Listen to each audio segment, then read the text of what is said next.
जी हाँ, अरुणिमा सिन्हा जिनके आधे से ज्यादा लेग कट चुके प्रोस्थेटिक लेग है जो, और उस प्रोस्थेटिक लेग के साथ वो एशिया के peak of the mountain mount Everest पर तिरंगा का झंडा लहराया। ये सुनने में तो काफी आसान लग रहा है, पर अच्छे अच्छे माउंटेनियर पीक पर नहीं पहुंच पाते। तो ये ऐसा क्यों कर पाई, इनमें क्या ऐसा था, ये क्यों ऐसा कर पाई, अपने प्रोस्थेटिक लेग के साथ, विकलांगता के साथ ये ऐसा क्यों कर पाए? तो ये ऐसा इसलिए कर पाए क्योंकि इनका गोल पूरी तरीके से क्लियर था, पूरी तरीके से इनका गोल क्लियर था, कोई भी डिस्ट्रैक्शन नहीं थी। सिर्फ और सिर्फ इनको जो भी फोकस था, जो भी कंसंट्रेशन था, जितने भी थे, वो सिर्फ और सिर्फ इनका गोल था, और वो था सिर्फ माउंट एवरेस्ट। आपको पता है जब ये अपने मंजिल की ओर बढ़ रही थी, अपने मंजिल के कुछ फासलों के दूरी पे थी, तो इनके सिलेंडर में ऑक्सीजन खत्म हो चुकी थी। ऑक्सीजन खत्म होने का मतलब आप लोगों को समझ में आता है क्या होता है? जिंदगी खत्म हो जाना। ये इतना आसान नहीं था इनके लिए ये करना। जिंदगी खत्म थी, एक तरफ इनकी लाइफ थी, एक तरफ इनका गोल था। इन्हें कुछ समझ में नहीं आ रहा था कि क्या करे, अपनी लाइफ को बचाइए, अपने गोल को अचीव करे, क्या करे। इन्होंने बहुत ही असमंजस में थे। फिर उन्होंने एक डिसीजन लिया, और वो डिसीजन सुनकर आप हैरत अंगेज रह जाओगे। वो डिसीजन क्या था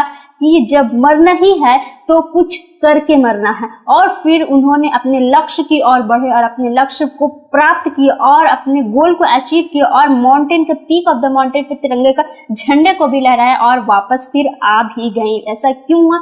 क्योंकि इनका गोल बहुत ही ज्यादा क्लियर था, इनका ऑक्सीजन खत्म हो चुका था। फिर भी ये वापस इसलिए आए क्योंकि वहां पे एक के पास 2 सिलेंडर थे जो कि इन्हें मिल चुका था, इन्होंने इसे दे दिए थे, जिसकी वजह से ये वापस सही सलामत आ गए। और वो दिन था 21 मई 2013, जब ये अपने माउंट एवरेस्ट पर परचम लहराए थे, इंडिया के तिरंगा झंडे को लहराया था। और इनके जज्बे यही खत्म नहीं होते। ये दुनिया में 7 कंटिनेंट है, इस 7 कंटिनेंट में आपके आ जाते हैं Asia, Africa, Europe, Australia, South America, North America, Antarctica. इन 7 कंटिनेंट में से इन्होंने 5 कंटिनेंट के सबसे हाईएस्ट पीक माउंटेन पर अपने जीत का परचम लहरा चुकी है। सिर्फ इनके 2 बचे हुए, नॉर्थ अमेरिका एंड अंटार्कटिका।